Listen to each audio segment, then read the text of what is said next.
મહત્વની સંસ્થા હોય તો એ તાલુકા પંચાયત છે, જિલ્લા પંચાયતની છે. એમના માધ્યમથી ગામડામાં છેવાડામાં રહેતો એક ગરીબમાં ગરીબ વ્યક્તિ સુધી સરકારી યોજનાનો લાભ પહોંચવો જોઈએ.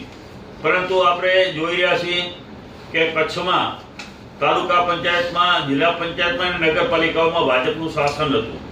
ત્યારે અત્યારે આપણે જોઈએ તો એમાં મોટી ટકાવારી આ લોકોએ લીધેલી છે. એમાં તાલુકા પંચાયતમાં તો ગ્રામ પંચાયતોને કામો અપાતા હોય એમાં 10% સુધી ટકાવારી તાલુકા પંચાયત, જિલ્લા પંચાયત અને ભાજપના હોદ્દેદારો સુધી સરપંચો પાસેથી પણ લેવામાં આવેલી છે.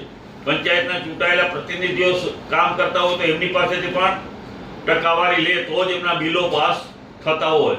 એટલે ખૂબ મોટે પાયે ભ્રષ્ટાચાર તાલુકા, જિલ્લા પંચાયતમાં પણ કરવામાં આવેલું છે.